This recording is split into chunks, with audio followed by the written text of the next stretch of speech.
Indonesia, sebuah negeri yang kaya akan budaya dan sejarah, ternyata juga menyimpan sejuta misteri yang masih hidup hingga kini. Di balik kemegahan alam dan keramaian kotanya, terselip cerita-cerita mitos yang diwariskan dari generasi ke generasi, membentuk bagian tak terpisahkan dari identitas kita. Pernahkah kamu bertanya-tanya, seberapa banyak dari cerita ini yang masih kamu percayai? Mari kita telusuri bersama jejak mitos yang masih hidup di Indonesia. Salah satu yang paling terkenal adalah mitos Nyi Roro Kidul, sang ratu penguasa Laut Selatan. Konon, siapapun yang memakai baju berwarna hijau di pantai Parangtritis akan terseret ombak sebagai persembahan untuk sang ratu.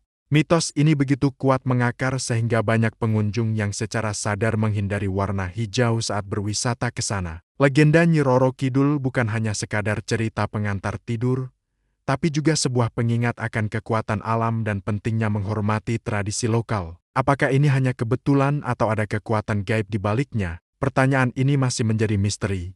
Kita beralih ke daratan, tepatnya di pedalaman hutan Kalimantan. Di sini, hidup legenda tentang orang bati, makhluk terbang misterius yang digambarkan menyerupai kera besar dengan sayap seperti kelelawar. Menurut cerita masyarakat setempat, orang bati seringkali muncul di malam hari untuk mencari mangsa, termasuk hewan ternak bahkan manusia. Meskipun belum ada bukti ilmiah yang kuat, banyak saksi mata yang bersumpah pernah melihat atau mendengar keberadaannya. Kisah ini mengajarkan kita untuk selalu waspada dan menghormati alam liar, karena kita tidak pernah tahu misteri apa yang tersembunyi di dalamnya. Dari Kalimantan, kita terbang ke Bali, pulau dewata yang terkenal dengan keindahan dan budayanya. Di balik pesonanya, Bali juga menyimpan mitos tentang leak. Leak adalah sosok penyihir jahat yang bisa mengubah wujudnya menjadi berbagai bentuk, seperti babi, monyet, atau bahkan bola api. Mereka diyakini sering berkeliaran di malam hari, mencari organ tubuh manusia untuk ramuan sihir mereka.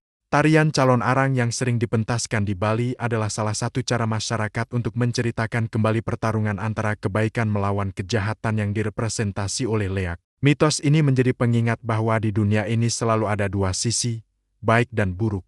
Selanjutnya, kita menjelajahi mitos urban yang lebih modern, yaitu hantu terowongan Casablanca di Jakarta. Terowongan ini dikenal angker karena konon dibangun di atas lahan bekas pemakaman umum. Banyak cerita beredar tentang penampakan arwah penasaran, terutama sosok kuntilanak merah yang sering mengganggu pengendara yang lewat. Mitosnya, jika ingin selamat melewati terowongan ini, kita harus membunyikan klakson sebanyak 3 kali sebagai tanda permisi.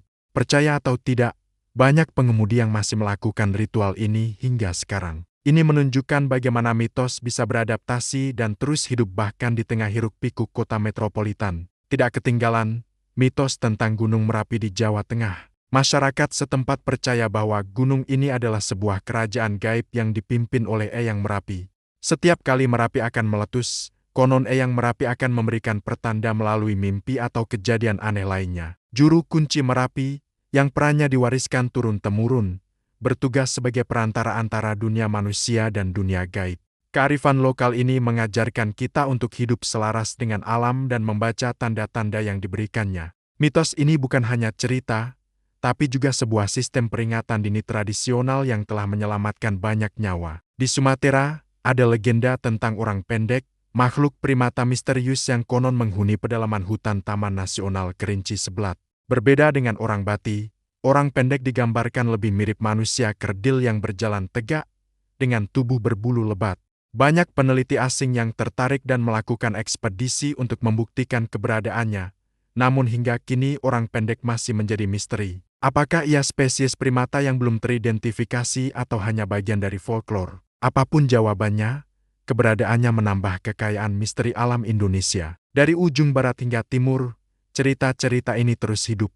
Di Sulawesi, ada mitos tentang Popo, hantu kepala terbang yang mencari mangsa di malam hari. Di Maluku, ada kisah tentang Suanggi, dukun ilmu hitam yang ditakuti. Setiap daerah memiliki versinya sendiri, dengan nama dan wujud yang berbeda-beda. Namun semuanya memiliki benang merah yang sama, sebuah upaya manusia untuk menjelaskan hal-hal yang tidak dapat mereka fahami, serta sebagai pengingat akan nilai-nilai moral dan etika. Mitos-mitos ini lebih dari sekadar cerita seram. Mereka adalah cerminan dari kearifan lokal, cara pandang nenek moyang kita terhadap dunia, dan bagian dari warisan budaya yang sangat berharga. Mereka mengajarkan kita tentang rasa hormat, keseimbangan alam, dan dualitas kehidupan. Meskipun zaman terus berubah dan teknologi semakin canggih, jejak mitos ini seakan menolak untuk pudar. Mereka terus hidup dalam tradisi, dalam bisikan orang tua, dan dalam rasa penasaran kita. Kisah-kisah ini adalah bukti betapa kayanya imajinasi dan budaya bangsa kita. Mereka menambah warna dalam kehidupan kita dan membuat Indonesia menjadi tempat yang jauh lebih menarik untuk dijelajahi.